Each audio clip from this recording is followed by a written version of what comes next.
No one noticed social media is dying. Social media is dying, but not at the same time. Like it's growing to a higher extent, but AI is just like it's fucking up the entire. Like it's fucking up everything, bro. Like especially with that Sora AI, bro. The Sora 2 or whatever, Sora 2 AI, bro. That thing is messing up like things for us, bro. It really is. Oh, since we last spoke, shocking new data release just shows that social media peaked in 2022 and it's been gradually declining ever since. We witnessed history after a 22-year-old inventor ran the world's first muscle car off of fuel he converted from plastic waste. Japan is about to elect their first female prime minister in history. Bad Bunny is causing a major NFL boycott, and holidays in China are absolutely terrifying. All that and so much more. Subscribe to the channel if ya give it up for this bloody Spooktember studio. Woo! All the Empress is doing. Now, I have hurt my back, so I cannot do any whipping, and this one's like majorly hurt. So let's stop the yapping and let's get cracking.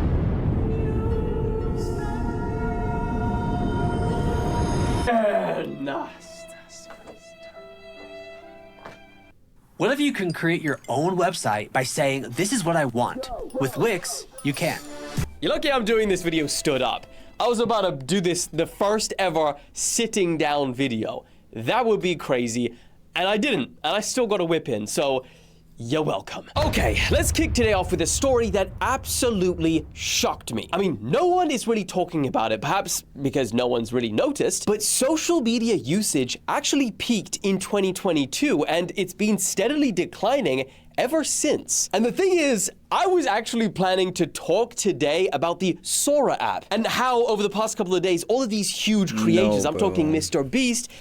No, bro, the freaking dude, oh my gosh, man, that Sora AI, dude. Things are just. Have y'all seen the videos on Sora AI, bro? Like, it's getting too realistic. To be honest, it's getting way too realistic. Like, I've seen like Michael Jackson videos. I've seen like Jake Paul videos just come up on my feed, and I'm just like, what the heck? And none of them are real, bro. But it's like. It's starting to get too realistic to the point where we're not gonna notice if things are real and not real. The only thing that's showing us that it's not real is maybe the slightest little bugs in the video, or the big old watermark that jumps around the screen saying Sora AI. But if they take away that watermark, this actually might be cooked, bro. Casey Neistat, they've all been talking about how scary the future of content creation is and social media because of it. But in the research for that, I stumbled across this. Now, big credit to the Financial Times for doing this analysis, but as you can see from these charts, every single age range has seen a decrease in time spent on social media. Surprisingly, with the age range 16 to 24 being the most pronounced. They've decreased the most. In fact, the only age group that hasn't seen a significant drop is the age category of 55 to 64, which I guess it does make sense since they are still adopting social media to start with. Now, the second chart gets even more interesting because the reason for using social media has also dramatically changed as well. Now, it's no shock that the era of using social media to, keep up with your friends and be more social in that regard has kind of just disappeared entirely. But what is kind of shocking is that the biggest reason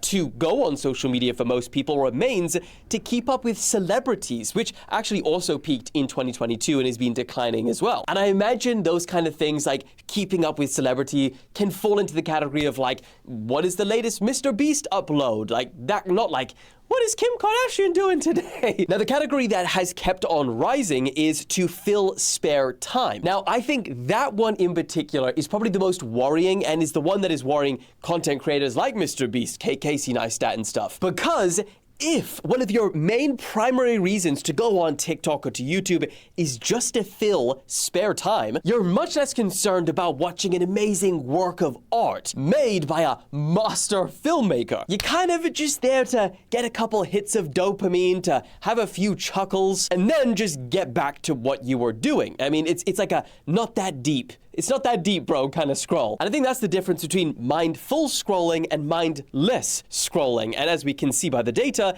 mindless scrolling is on the rise. Then there is the most fascinating chart of all, in my opinion. As you can see, the global average of time spent on social media is decreasing. And the exact same you can see in Asia and Europe. But the only region that is actually bucking this global trend is North America. You guys over there, you're still climbing somehow when the entire other world is going down. In fact, by 2024, Americans' usage actually reached levels 15% higher than Europe. So the big question is why? Why is social media technically dying right now? And even more bizarrely, why is that exacerbated for younger people? Now, there's a lot of answers to that question. There's not just one. But if I were to throw my little 2 cents in the wishing well here, I feel like this is evidence that we're starting to see a distinction being made between good content and content that you can't stop watching, because there is a difference. And the difference is that's what determines how you feel after you get off the app. It's kind of like the See, like the good videos, nah, there's slop everywhere, to be honest. Never mind. There's slop everywhere. Literally. I was gonna say the good videos, like the entertaining videos, are gonna be on YouTube, but no. If you just go on a incognito mode on your computer or your phone and you go search up YouTube, there's gonna be straight slop on your YouTube. There's slop everywhere. There's no, like, it's, people are just watching videos just to watch videos now, and it's not even like the fact that people are making good content and then they're staying to watch it. It's just people are just watching videos. And then another thing, people are just like publishing random shit. They're publishing slop, literal slop. And for some people it's helping them, for some people it's ain't doing shit.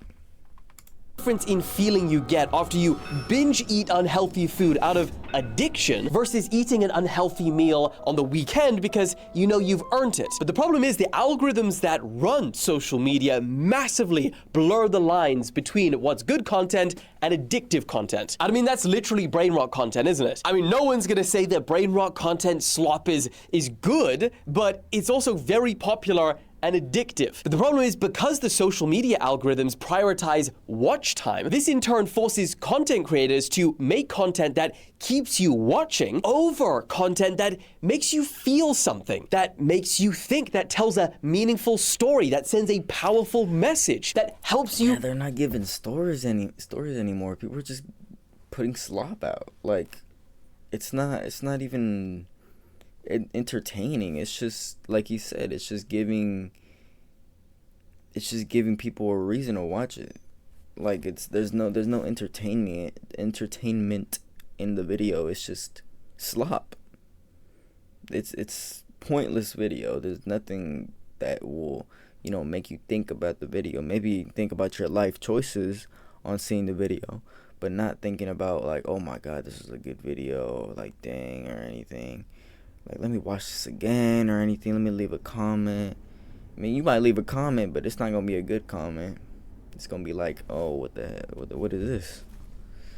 Or it's gonna be like YouTube Shorts type of videos.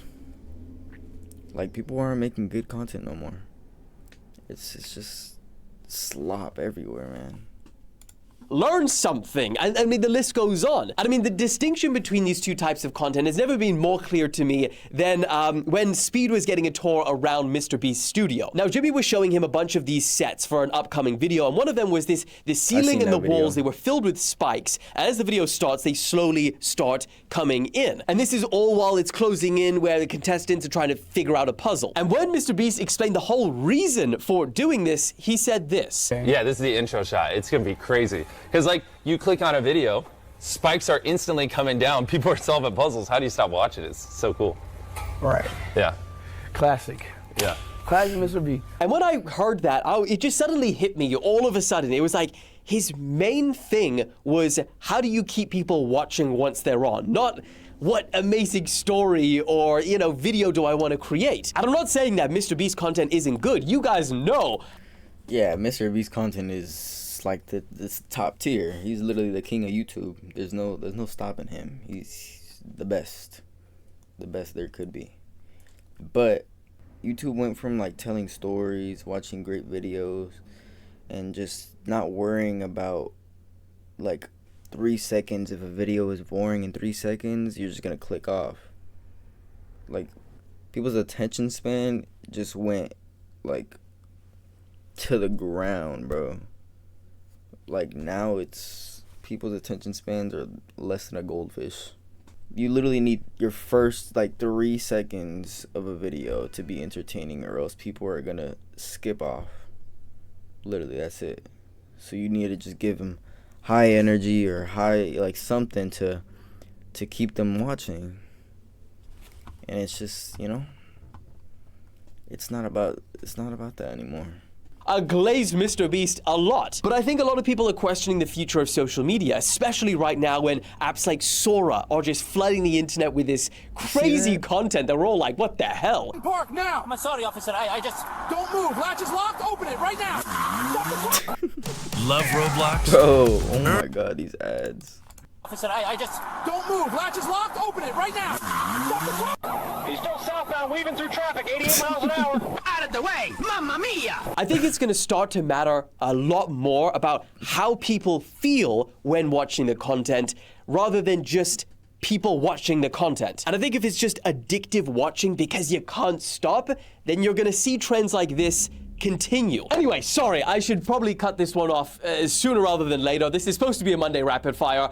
Just passionate about the subject. Moving on. But talking about good content, guys, over the weekend, we may have just witnessed history. So on Saturday, 22-year-old inventor Julian Brown ran the first ever muscle car on plastiline, not gasoline. Plastiline is his 110 octane gasoline that he converted from plastic waste. Now, as you can see from his live stream that he did in Atlanta, he turned the car on to show the crowds watching. I think there was like up to 1,000 people there.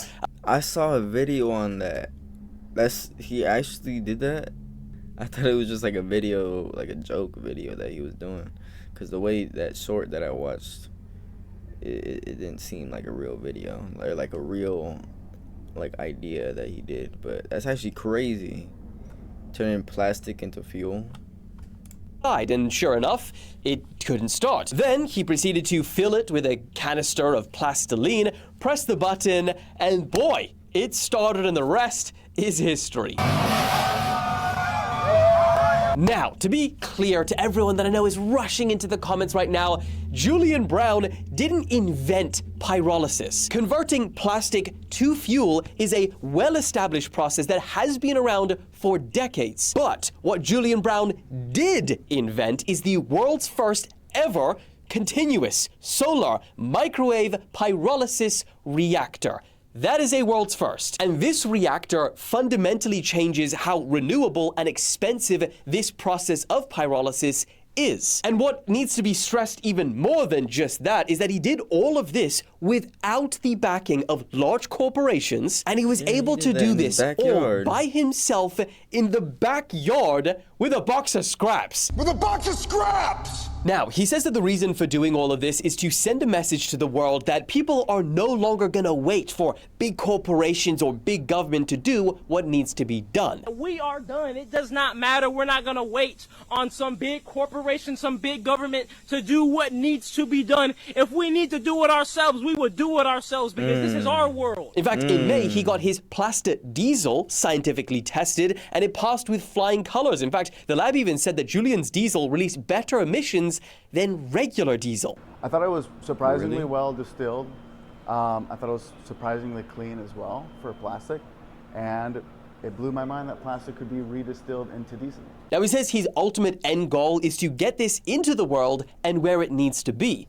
Let's get it in the world. Let's get it implemented how it needs to be, because that's the whole point of why I started this. And so that's the strive and the move, without a doubt, to get this where it needs to be. So, big congratulations to Julian. Protect this man at all costs. Moving on. Also, talking about history being made, Japan is about to make history of their own because Sanai Takachi is about to become the country's first ever female prime minister. And the thing is, you're probably thinking, oh, that's a pretty liberal and progressive move by Japan. Well, no, actually, it's the opposite. Sanai is actually a hardline conservative. She's anti-immigration and actually anti-liberal. In fact, she isn't even a conventional feminist at all, but rather in favor of traditional values. Because she opposes things like married couples having different surnames, same-sex marriages, and she's also not in favor of women inheriting the throne in Japan's royal family. Japan's ruling party, which is ironically called the Liberal Democratic Party,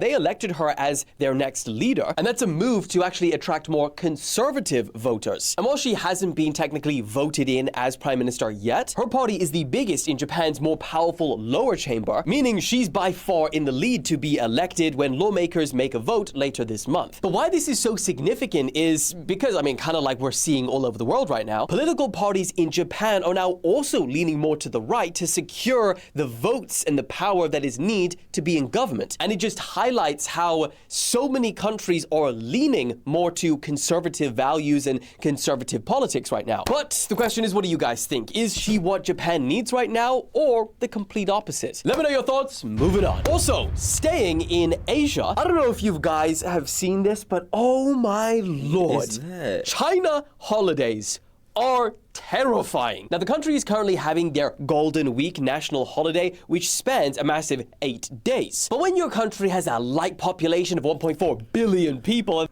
bro, where are they trying to go? Yeah, it's China holidays, but where are they trying to go? Home? Like, what is going on? Bro, they don't care about making a line. They care about going through. That's all they care about. Look, some of these are going to the side. Some of these are like squeezed in over here. Heck no. I would hate to be in the middle of here because you literally have nowhere to go at all. Like, you have no choice but to stay there. Like, literally. It's horrible. They're all trying to travel across the country for a little holiday. You get absolute chaos. I mean, look at that. That's got to be one of the worst traffic jams I've seen in my life. Like, how many lanes is even that? But also remember, that's just the people driving. Most people in China get the train. So, if you want to know the actual numbers, their national railway saw a record-breaking 23.13 million trips on the first day. That has never happened before in China. That's record-breaking. That's taking the first railway saw a record-breaking 23.13 million trips on the first day. That has never happened before in China. That's record-breaking. That's like taking the entire population of Australia and getting them all to travel on the train on one day. And in fact, over this holiday period, the Ministry of Transport say that they are expecting to see 2.36 billion trips over the holiday period. Billion! But the crazier part is that China's not even a stranger to this kind of thing, because in 2010, they had the world's worst traffic jam in history. It lasted 12 days straight. There were some people stuck in their cars for 5 days. GFL 2 is a game that combines the strategic complexity of turn. 5 days? Are you for real? 5 days? You literally... What? Bro, no. No. 5 days? Are you kidding? By that time, I literally would have got out of every car and been like, move that way so I can get the hell out of here. Cause, what? They couldn't have taken a different street though? Like, you had to take the same street? No, for real. Did they have to take the same street? Or was that the only street they could have? Cause that looks like the freeway though. That don't look like no street. But I don't know. Point is, no matter how busy you think that your transportation is, it cannot be China busy. Moving on. Also, last episode we spoke about how Netflix and Microsoft were getting cancelled at the same time. Well, it was only a matter of time before another company was in the firing line, and this time, it's not just a company.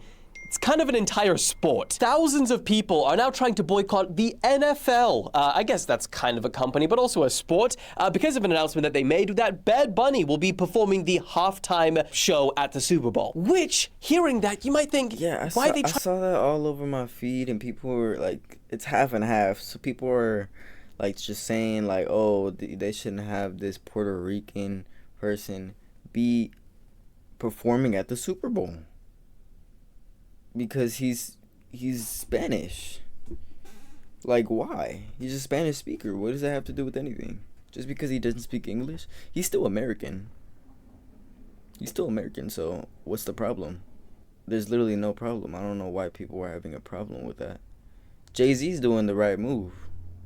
Trying to cancel them for that. Isn't he like the or one of the most listened to artists in the world right now? Yeah, he is, but you'll be very unsurprised to hear it's about politics, because of course it is. Now, you may or may not know that Bad Bunny has been a longtime critic of Trump, and he actually recently canceled his shows in the US in response to the ICE raids. Now, that pissed a lot of people off. But then, despite that, he accepts the offer to do the halftime Super Bowl show, which many people call as like a culturally American event. And then, just to add the icing on top of the angry cake, his songs will be exclusively in Spanish, not English. In fact, even the US Homeland Security Secretary Kristi Noem commented on the decision by saying that the NFL are weak and that they will not be able to sleep at night. Oh, and that also that ICE enforcement will be at the Super Bowl, and in her own words, will be all over that place. And then the situation, it gets even crazier, because it kind of reached a boiling point over the weekend, because Saturday Night Live was hosted by Bad Bunny, and he spoke in many parts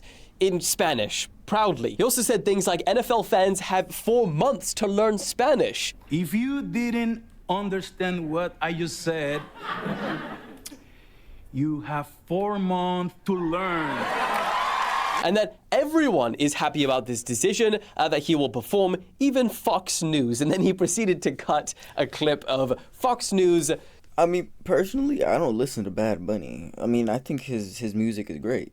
There's some songs that I think that are great. Like, I don't know what the hell they're called, but I've listened to some of his music. It's good music. I don't have it in my playlist, but I think it's good music. So I don't know why the NFL is just, they're tripping. It's not even just the NFL. It's just the American people are just tripping about this. Saying some very positive things about him. And I think everyone is happy about it, even Fox News. Bad Bunny is my favorite musician, and he should be the next president. Now, as you can imagine, the backlash for this was huge online. Bro, it's always Fox News, bro. I'm not even lying, bro. It's always Fox News that has something to say, bro. It's always them. It's like, stop watching the NFL. Hey, NFL, Bad Bunny purposefully insults the fan base that made you incredibly wealthy. I promise there is a line, and if you push over it, will mobilize the right against you, and you won't recover for a long time. They're even calling Bad Bunny a racist, saying, dump this racist asshole. And the thing is, these posts have been getting thousands of reposts and millions of interactions. But then, on the other end, I think it's worth noting that Bad Bunny is an American citizen. Puerto Rico, where he was born, is American. It's American territory. So those who support him are arguing that Spanish is clearly part of American culture, and that this is all just an attempt to marginalize the Latin American community in the country. So the big question is, what do the NFL do from here? Will they fold under the pressure and tell Bad Bunny, actually, no, you can't do the halftime Super Bowl? Or will they stick to their metaphorical guns? You got to emphasize that when you're speaking about America. Anyway, I think that wraps today's video. I hope you guys had a fantastic weekend. I hope you guys enjoyed the gun. I mean, they already did a whole Super Bowl commercial, and he's already talking about him doing the Super Bowl and stuff. So I don't think they're just gonna pull the plug like that. There's no way.